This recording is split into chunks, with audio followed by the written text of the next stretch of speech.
Purpose है इस programme का? जो कल का प्रोग्राम था, आज का प्रोग्राम है आपका यहाँ पर महसाना में। देखिए, अखिल भारतीय प्रजापति कुंभकार महासंघ ने डिसाइड किया है कि पूरे वर्ष के अंदर में कम से कम 2 या 3 हमारे राष्ट्रीय कार्यक्रम होने चाहिए।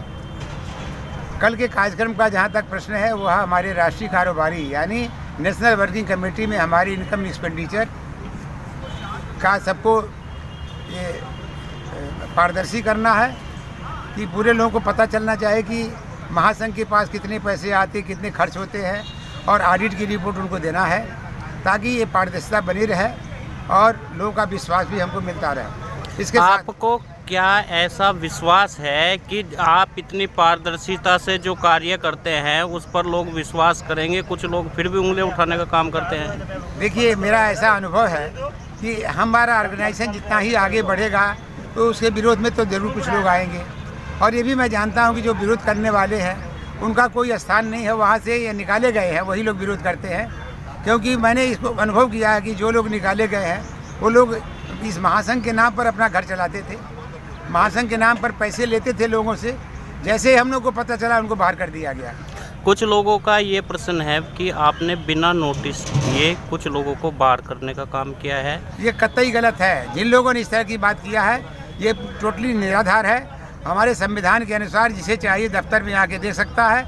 हमारे पास बाकायदे संविधान के अनुसार उसको लीगल नोटिस दी जाती है और उसको मौका दिया जाता है कि अपनी बात को कहने के लिए आपको 15 दिन का मौका दिया जा रहा है और आप अपने उसका उत्तर दीजिए, स्पष्टीकरण करिए।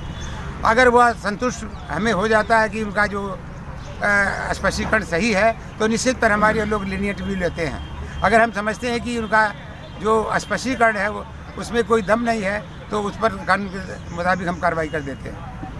ब्रजेश जी, आपको कैसा कार्यक्रम लगा कल का? जैसे आप सहारनपुर से आए हैं और जो हमारी व्यापारिक विंग के आप चेयरमैन हैं। देखिए, इस प्रोग्राम में आकर के सबसे पहले तो मैं गुजरात के जो हमारे प्रदेश अध्यक्ष हैं मनोहर लाल प्रजापति जी, उन्हें धन्यवाद देना चाहता हूँ। ऐसा प्रोग्राम मैंने शायद पहली बार ही देखा है गुजरात प्रदेश के अंदर, और ये सब हमारे राष्ट्रीय अध्यक्ष RB के प्रजापति जी की देन है। मैं बहुत ही कम समय पहले इस संगठन से जुड़ा हूँ, आपको जानकारी भी है। बीमार चल रहा हूँ, लीवर में इन्फेक्शन है, उसके बाद भी इस संगठन को देखने के लिए, इस संगठन के मैंने इतने नाम सुने हैं, भाई साहब के दर्शन करने के लिए आज हम गुजरात के महसाना में पहुँचे हैं। और मुझे अति हर्ष है कि ये संगठन दिन प्रतिदिन भारत के अंदर अपना विस्तार करता जा रहा है, और इन संगठनों के कारण ही आज हमारे प्रजापति समाज की पूरे भारत के अंदर हर राजनीतिक पार्टी उच्च कर रही है, मांग कर रही है। बहुत बढ़िया। आपका क्या नाम है भैया? मेरा नाम ललित मिर्तिया है, मैं जोधपुर संभाग के अध्यक्ष हूँ।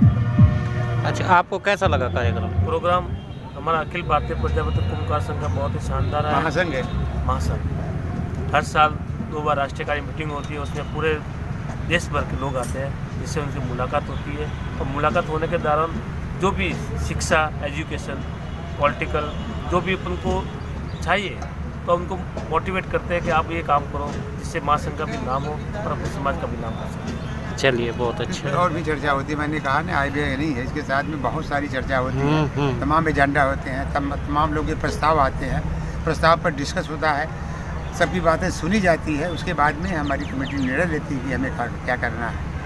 दूसरे दिन का जो कार्यक्रम होता है, देश का सबसे बड़ा संगठन आपका है। आपका दायित्व इसलिए और भी ज़्यादा बन जाता है कि आप इस संगठन को गांव-गांव तक पहुंचाएं। इसके लिए संगठन की क्या प्रक्रिया है? मैं तो कभी एहसास नहीं किया हूँ कि मेरा संगठन बहुत बड़ा है। आज भी मैं समझता हूँ मेरा लक्ष्य तो है, जब तक हमारा संगठन गांव-गांव तक नहीं पहुँच जाता है, गांव-गांव के हर आदमी जागरूक नहीं हो जाते हैं, तब तक हम समझते हैं कि मेरा संगठन ये अभी अधूरा है और मुझे अभी बहुत कुछ करना बाकी है। और इसके लिए हमने अभी कल की मीटिंग में मैंने घोषणा किया है कि हमारे जितने भी जिला अध्यक्ष हैं वो गांव-गांव का सर्वे करें, क्योंकि सर्वे करने से ही अपने गरीब भाइयों की हम मदद कर सकते हैं। हमें शासन के तरफ से, भारत सरकार की तरफ से कई बार हमें आमंत्रण मिला है और उन्हें मैं मिलने के बाद उन लोगों ने हमें भरोसा दिया है, आप जितनी भी हमसे मदद चाहते हैं हम हर तरह की हम आपकी कला के लिए उद्योग के लिए हम मदद करने के लिए तैयार सर हैं। कल एक प्रश्न आया था, हाँ। ये प्रश्न यह था कि क्या अयोध्या में इस तरह की कोई धर्मशाला बन सकती है प्रजापति समाज के लिए, जो राम मंदिर में भी लोग अनुदान दे रहे हैं और समाज के लोग इसमें भी अनुदान दे के एक धर्मशाला का निर्माण कराएं, ताकि समाज के लोगों को यह दुख ना हो कि जब वह रामलला के दर्शन करने के लिए जाए उन्हें रुकने ठहरने की सुविधा हो। सर ये तो बहुत छोटी चीज़ है महासंघ के लिए। हमारे यहाँ ऐसे ऐसे भामाशाह हैं कि अगर जगह गवर्नमेंट दे देती है तो निश्चित है कि वह साल की जगह नहीं 6 महीने भी तैयार हो सकता है, क्योंकि आज इतने लोग जागरूक हैं और हमारे समाज के प्रति इतनी लोग निष्ठा भी है कि ऐसे काम के लिए वो दिल खोल करके दान देने वाले हैं। जगह आपको यदि सरकार नहीं देगी तो क्या इस तरह की धर्मशाला नहीं बन सकती? इस तरह के भी प्रयास किए जा रहे हैं कि अगर वो जगह अगर सस्ते भाव पर मिलती है तो भी खरीदा जा सकता है, लेकिन ये काम पूरा करेंगे, क्योंकि हमारी कमेटी के बहुत सारे लोग चाहते हैं कि एक अच्छा काम है। हमारे लोग बहुत सारे लोग ये पार्टी बीजेपी से भी जुड़े हुए हैं और इन श्री राम के प्रति उनकी आस्था भी है, तो निश्चित तरह से वो दिल खोल करके पैसे देंगे और ये समाज का एक धर्मशाला जरूर बन जाएगा वहाँ। चलिए, यह एक बहुत बड़ा सवाल है, बहुत बड़ा बात है। यदि इस तरह की कोई, तो यह एक अच्छा संदेश जा सकता है। अखिल भारतीय प्रजापति महासंघ के ये अध्यक्ष हैं हमारे आरबी के प्रजापति, इन्होंने बताया कि ये जल्द ही इस तरह का कोई निर्णय लेने वाले हैं। के महासंघ के अध्यक्ष है अखिल भारतीय प्रजापति महासंघ गुजरात से प्रदेश अध्यक्ष हमारे सामने हैं, हम उनसे बातचीत करेंगे। इन्होंने एक भव्य प्रोग्राम किया जो गुजरात की महसाना की पावन भूमि पर हुआ और उसी के बारे में हम बात करने वाले हैं। इस भव्य प्रोग्राम में क्या हुआ आज हम इनसे पूछने वाले हैं। मनोहर जी, आपका प्रोग्राम जैसे बहुत अच्छा मान रहे हैं, सभी लोग इस बात को कह रहे हैं कि बहुत अच्छा प्रोग्राम है। आपको यह ऊर्जा कहाँ से मिली और किस तरह आपने इसको, बहुत ही बड़ा प्रोग्राम आपने किया, इसमें बहुत ही भव्यता है, किस तरह आपने इसके बारे में सोचा? अखिल भारतीय प्रजापति कुंभकार महासंघ न्यू दिल्ली गुजरात प्रदेश की ओर से पूरे हिंदुस्तान की राष्ट्रीय कार्यकारिणी की बैठक हमने 2 स्तरीय में गुजरात के महसाना में रखी थी। पहला दिन का हमारी राष्ट्रीय कार्यकारिणी का प्रोग्राम 13 मार्च को कल हमने पूरा किया है।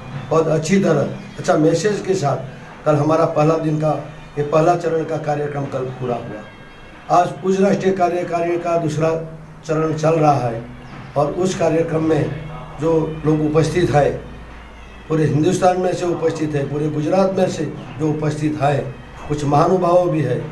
हमारा गुजरात के सीएम हमारा दिनेश भाई अनावाडिया जो नए चुने गए सांसद सब भी इस कार्यक्रम में उपस्थित है। उनका अभिवादन के लिए ये दूसरा दिन का चरण का कार्यक्रम हमने रखा है। इस कार्यक्रम में हम हमारे पूरे गुजरात में जो स्थानीय स्वराज ये 2 मार्च में जो स्थानिक स्वराज की 2021 की इलेक्शन हुआ, उनमें बहुत ज़्यादा प्रजापति बंधु चुनकर आए हैं।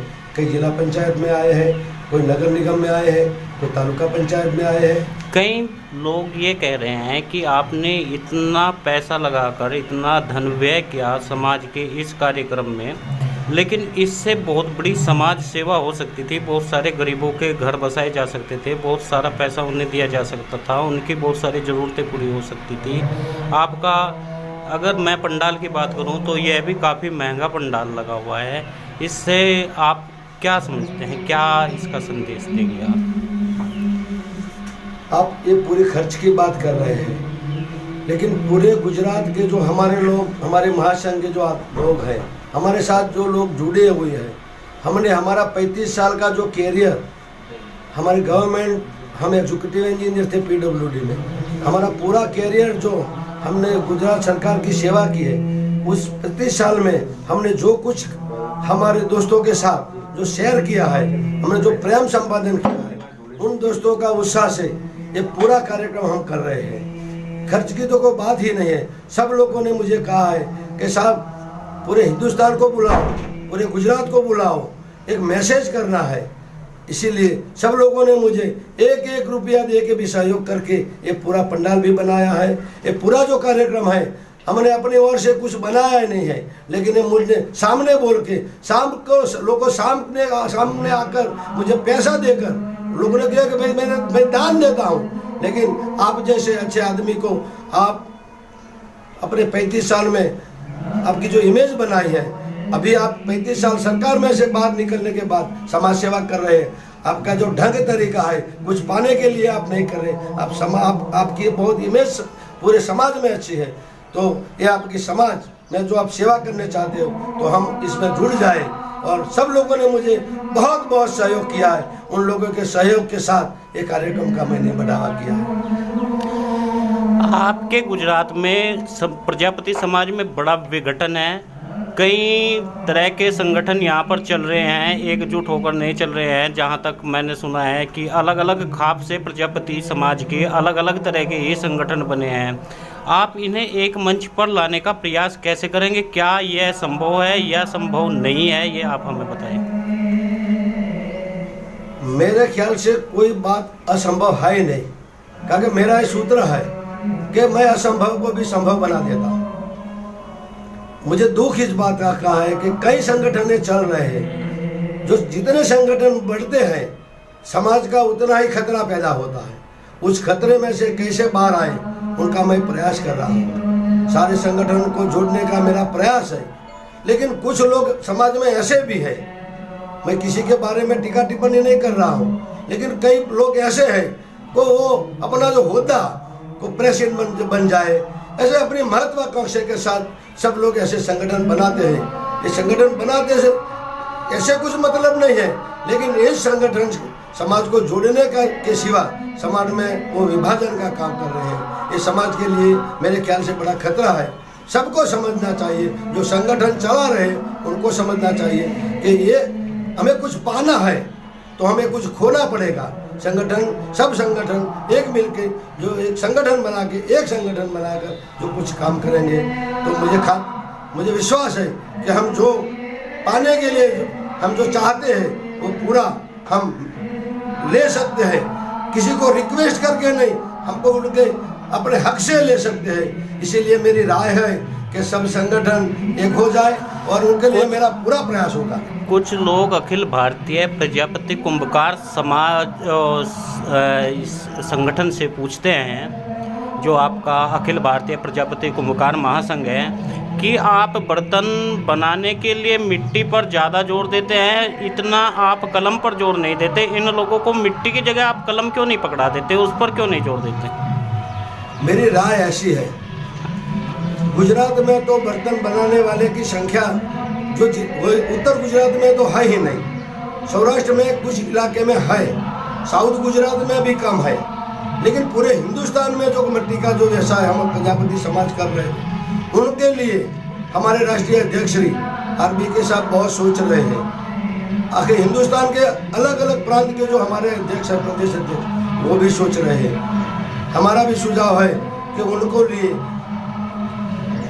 उनका प्रोग्रेस के लिए, उनका प्रगति के लिए भी महासंघ को कुछ करना चाहिए, उसमें मैं पूरा सहयोग दूंगा। आप सरकार से क्या मांग करते हैं? गुजरात सरकार से क्या मांग करते हैं? हम गुजरात सरकार से मांग करते हैं, यहाँ गुजरात में पूरा जो कारोबार हम प्रजापति समाज में चल रहा है, ये ईट निभाने का चल रहा है। बर्तन वाले की संख्या कुछ कम है, नहीं है ऐसी नहीं है, लेकिन ईट निभाने की 6 से 7 हज़ार बड़े बड़े वो जो हमारे जो निभाड़े हैं वो प्रजापति समाज में ईट उत्पादन का काम करते हैं। उनकी कुछ समस्या भी है, उनका संगठन भी चल रहा है, नेशनल लेवल भी संगठन चल रहा है, लेकिन मेरी सोच है, क्योंकि मैं गवर्नमेंट ऑफिसर था, उनकी रॉयल्टी के बारे में कुछ प्रॉब्लम है, लेकिन इसके बारे में पूरे हिंदुस्तान को सोचना चाहिए।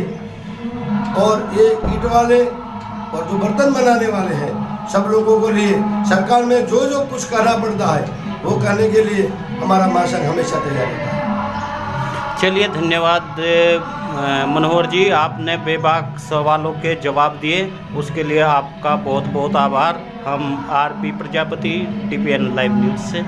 आपके साथ में थे और हमारे साथ में थे मनोहर प्रजापति। इन्होंने बड़ी बेबाकी से सवालों के जवाब दिए।